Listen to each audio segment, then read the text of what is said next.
बिस्मिल्लाहिर्रहमानिर्रहीम। अस्सलाम वालेकुम गर्ल्स। ये हम आज अपना चैप्टर 8 जो है इसको कंटिन्यू करेंगे। लेक्चर नंबर 20 कंटिन्यू होगा।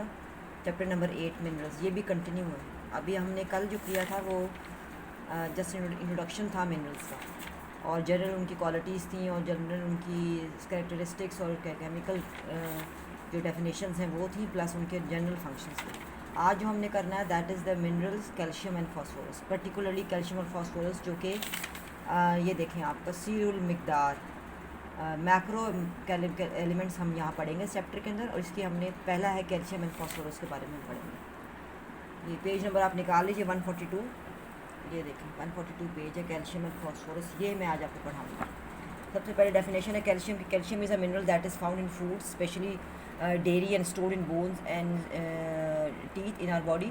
It is essential for the growth and development of the children and adolescents, as it maintains strong bones and teeth while also assisting in muscle contractions, nerve stimulation and regulating blood pressure. This is a small brief introduction about the calcium.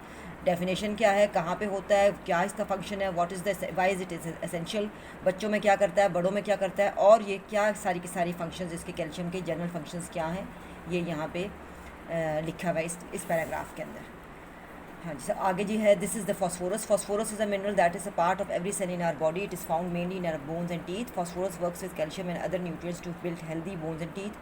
Phosphorus also helps in maintains the normal acid-base balance, support growth and is involved with the storage and the use of energy. This is the main, ये इसका क्यों ज़रूरी है, क्या करता है, कहाँ पे मौजूद होता है, and what is the main functions of phosphorus, ये सब कुछ यहाँ लिखा हुआ है। हाँ जी, सबसे पहले जी कैल्शियम के, अगेन कैल्शियम के अब हम ये यहाँ पे पढ़ेंगे जी। कैल्शियम के फंक्शंस क्या है? It important for the bones and teeth, blood clotting, nerve and muscle contraction, heart regulations. Sources ये हैं सारे के सारे। It is present in all the dairy products, fortified white bread है, ऑयली फिश है, green vegetables, nuts and seeds, citrus fruits. और it is deficiency जो इसकी होगी, आगे जो डिटेल्स हम पढ़ेंगे उसमें इसका ये लिखा, स्टंट ग्रोथ हो जाती है, रिकेट्स कहलाता है, एंड ऑस्टियोपोरोसिस कहलाता है। किताब में आपके पास ये लिखा हुआ है, ये दोनों फंक्शंस लिखे हुए हैं, कैल्शियम के भी फास्फोरस के भी, जबकि मैंने जो स्लाइड्स बनाई हैं उस पर इंडिविजुअली फंक्शंस हैं, कैल्शियम के भी अलग हैं, फास्फोरस के भी अलग अलग हैं, डेफिशिएंसीज भी अलग अलग हैं, सोर्सेज भी अलग अलग हैं। हेयर कम द फास्फोरस, ये फास्फोरस के फंक्शंस हैं। Importance for the muscle contraction है, bones and teeth, and important for the bones and teeth and with calcium. और सोर्सेज इसके सारे ये हैं, डेफिशिएंसी ये हैं, वही वाली चीज़ें हैं जो सारी कैल्शियम की थी।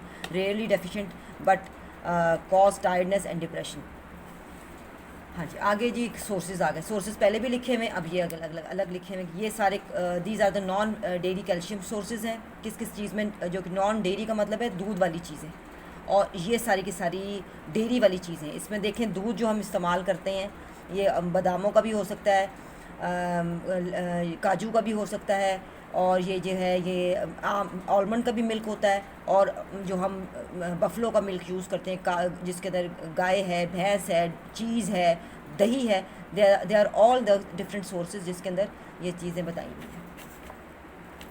आगे जी हाई फास्फोरस की, किस किस में फास्फोरस मौजूद होता है? गोश्त में है, फास्ट फूड्स में थोड़ा बहुत फास्फोरस होता है, चीज़ में होता है, फ़िश में होता है, पेप्सी कोला में बहुत ज़्यादा फास्फोरस इन्होंने डाला हुआ होता है, सीड्स में होता है, और मिल्क में होता है। आगे जी, अब सबसे पहले जी डेफिनेशन हम पढ़ेंगे what is the rickets. Rickets children में अलग होती है, और बड़ों के अंदर ऑस्टियोपोरोसिस का नाम वो हम उसको देते हैं। Rickets the consequence of the vitamin D deficient and may occur due to calcium and phosphorus metabolic disorders. अब ये देखें, this is a very important thing. Rickets हमने बीमारी विटामिन डी में भी पढ़ी थी, and it is again we are again discussing the rickets. Rickets किस वजह से होती है? तो ये विटामिन डी हमारी बॉडी में एब्जॉर्ब नहीं होगा अगर कैल्शियम और फास्फोरस की मिकदार हमारी बॉडी में प्रॉपर नहीं होगी। मैंने पहले भी बताया था आपको ये बात। Vitamin D and calcium and phosphorus are तीन ऐसी चीज़ें हैं, they are directly related with each other, directly proportional with each other. अगर इसकी डेफिशिएंसी होगी इन दोनों की भी होगी, इनकी डेफिशिएंसी होगी तो इसकी भी होगी। समझ में आ गई है? तो ये आपको बहुत गौर से इस चीज़ को देख कर चलना है। Blood analysis show hypocalcaemia and hypophosphataemia. Blood के टेस्ट जो हम कराते हैं स्पेशली हार्ट फंक्शनिंग के अंदर, तो ये चीज़ें तब हमें पता चलती है कि हार्ट की फंक्शनिंग प्रॉपर क्यों नहीं है, अगर इसकी ज़्यादती कमी हो जाए या इसकी कमी हो जाए। हाइपो का मतलब है कमी, हाइपर का मतलब है ज़्यादती, increase, and this it means decrease. Histology में failure in mineralisation of the bone and cartilaginous in tissues, और क्लिनिकल मैनिफेस्ट एज स्केलेटन। यही बेसिक बात यही है कि आपकी बोन्स और टीथ इससे अफेक्ट होते हैं। अब कॉजेज ऑफ रिकेट्स क्या है? कैल्शियम डेफिशिएंसी से होगा, विटामिन डी डिसऑर्डर से होगा, और फॉस्फोरस